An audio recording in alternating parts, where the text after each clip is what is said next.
Metode probability sampling. Metode probability sampling adalah pendekatan dalam statistik yang digunakan untuk memilih sampel dari populasi dengan mempertimbangkan probabilitas bahwa setiap anggota populasi memiliki peluang yang diketahui untuk dipilih sebagai bagian dari sampel.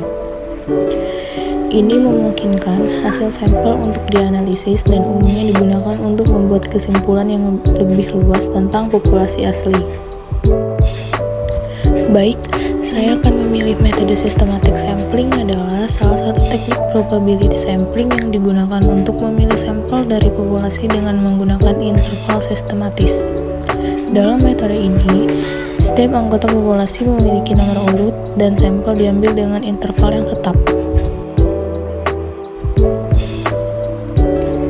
Berikut ini adalah penjelasan lebih rinci tentang metode systematic sampling. Yang pertama, pendefinisian populasi. Langkah pertama adalah mendefinisikan populasi yang akan Anda teliti. Populasi ini harus memiliki anggota yang memiliki nomor urut yang dapat diurutkan. Yang kedua, menentukan ukuran sampel. Anda harus menentukan ukuran sampel yang diinginkan. Ini adalah jumlah anggota populasi yang akan Anda ambil sebagai sampel. Yang ketiga, menghitung interval. Interval adalah selisih antara setiap anggota yang diambil sebagai sampel. Interval ini dihitung dengan rumus. Interval sama dengan jumlah anggota populasi per ukuran sampel. Misalnya, jika populasi Anda memiliki 1000 anggota dan Anda ingin mengambil sampel sebesar 100, maka intervalnya adalah 1000 per 100 sama dengan 10. Yang keempat, pilihan acak awal atau jika diperlukan. Jika Anda ingin memastikan sampel yang diambil adalah acak, Anda dapat memilih anggota pertama sebagai acak. Misalnya, jika anggota pertama adalah nomor 7, maka Anda akan memulai dengan anggota ke-7 dan kemudian mengambil setiap anggota ke-10 sebagai sampel.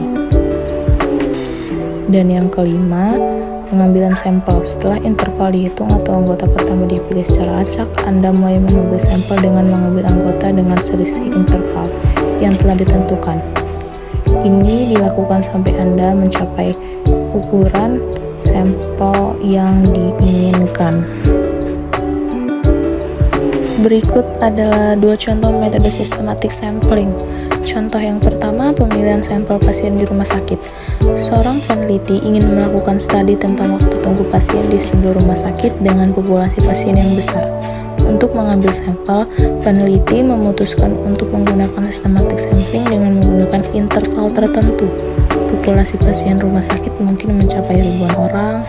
Peneliti memilih interval sistematis, misalnya setiap 20 pasien, ia memilih dengan pasien pertama secara acak atau dengan nomor urut, kemudian mengambil setiap pasien ke-20 berikutnya untuk menjadi bagian dari sampel. Contoh yang kedua, survei pelanggan di toko retail. Seorang manajer toko retail ingin mengumpulkan data tentang preferensi pelanggan di toko mereka yang sering dikunjungi oleh ratusan pelanggan setiap hari. Untuk mengambil sampel pelanggan, manajer toko memutuskan untuk menggunakan systematic sampling dengan menggunakan interval tertentu. Populasi pelanggan di toko bisa sangat besar. Manajer toko memilih interval sistematis, misalnya setiap 25 pelanggan. Ia memulai dengan pelanggan pertama yang masuk ke toko dalam suatu hari, dan setiap pelanggan ke-25 berikutnya diwawancari untuk survei preferensi mereka.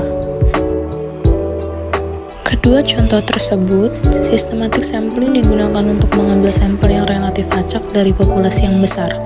Interval sistematis membantu dalam proses pengambilan sampel tanpa harus memeriksa setiap anggota populasi. Namun penting untuk memastikan bahwa tidak ada pola atau bias tertentu mempengaruhi pengambilan sampel dalam urutan anggota populasi yang diambil. Metode systematic sampling tersebut cocok untuk situasi di mana Anda mengambil sampel yang cukup representatif dari populasi dengan biaya dan waktu yang terbatas. Namun, sangat penting untuk memastikan bahwa tidak ada pola atau bias yang merugikan sampel dalam urutan anggota populasi yang diambil. Sekian, terima kasih.